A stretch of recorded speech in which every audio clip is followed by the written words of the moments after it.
Hello all, welcome to this video. Before starting, let me ask you a question.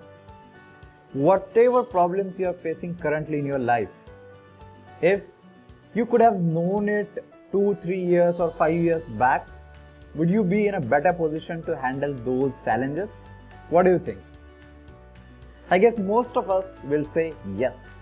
Yes, we would like to know what are the challenges, what are the risks that are coming in our future, maybe 2 years, 10 years down the line. And today we are doing the same thing.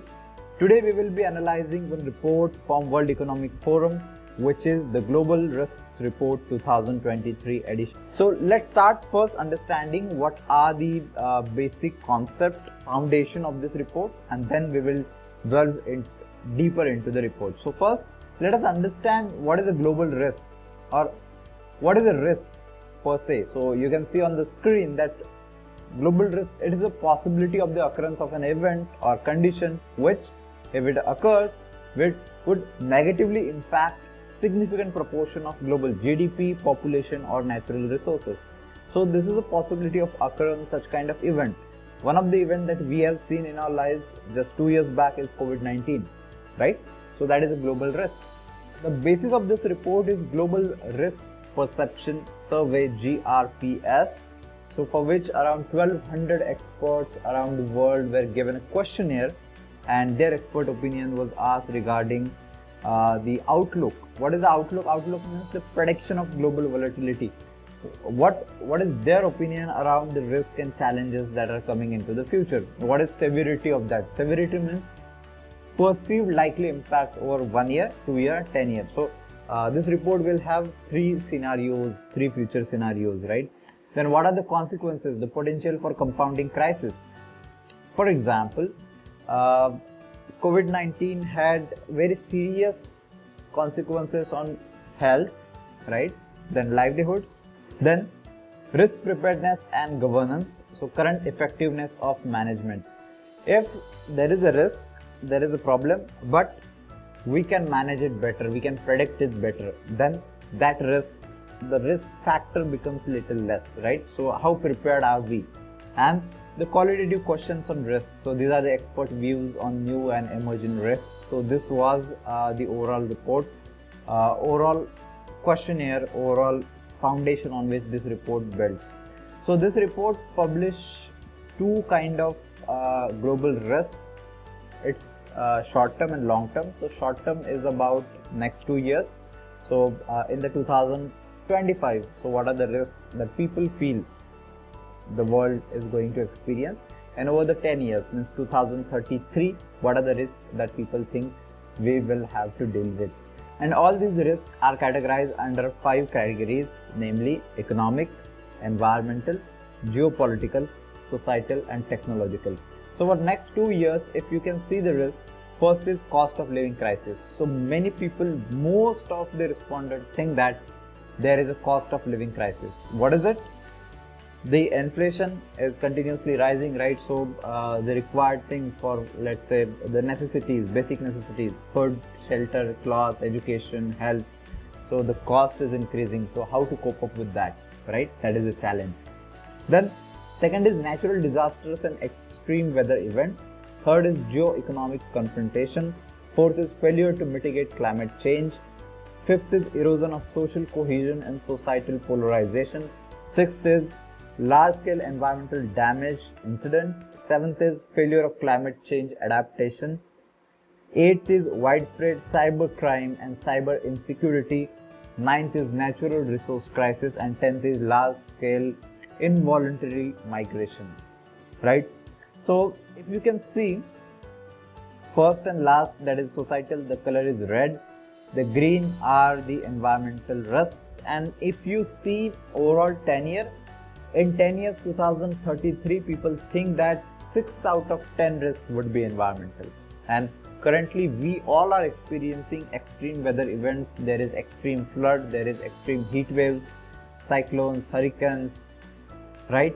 So this is somewhat challenge for all of us going into the future. Right, so let's see today's crisis, and based on the report, as you can see on the screen, so on the x-axis there was a ranking. So how do you think which is top first, second, third? So on the ranking, higher rating is on the right side, and on y-axis you can see share of respondent. So on higher ranking and higher number of respondents think that cost of living crisis is the challenge, is the risk in front of all. Then energy supply crisis, rising inflation, food supply crisis, deployment of nuclear weapons, deployment of chemical and biological weapons. So all these are the risks in front of world. So why do we understand this? Okay, so if you can analyze this report, what is the benefit out of it? What I understand is, if we know these are the kind of risks in the future, we will be better prepared as a person. If we are working in government, if we are working in social sector, in private sector, in any case, if we know these are the risks, we will be better prepared to deal with them, right? And in 2033, this point, we should know that 6 out of 10 risks that the experts think, the report think, that are environmental in coming future. So what are we doing today to cope up with challenge? How are we contributing towards solutions? So this is something that we should ask ourselves. And at the end of the report, they have given 4 scenarios, 4 futures based on the collaboration and the climate action that we have. So on the screen you can see on x-axis it is geo-economic cooperation. So towards right there is geo-economic cooperation, and towards left, towards negative, it is confrontation. So people are not collaborating with each other, right? Cooperation is absent. On y-axis, on higher side, positive side, you can see accelerated climate action, while on negative side you can see slow climate action. So the 4 scenarios are like this. So if there is geo-economic cooperation and climate action is high, that is resource collaboration. If there is climate action is high but there is confrontation, geo-economic confrontation, in that resource competition will be there. If there is a slow climate action, people are not actually working, countries are not actually working on the climate solution, then it is a resource constraint if they want to cooperate, and if they are in competition, confrontation, then it is resource control. So this might suggest that there will be war-like situations or geo-economic tensions between the countries due to resources. The natural calamities might face the migration of people, right? So in that case, the basic necessities, that is food, that is the energy, how do we supply these things, right? So how do we ensure that the supply of these basic necessities remain intact?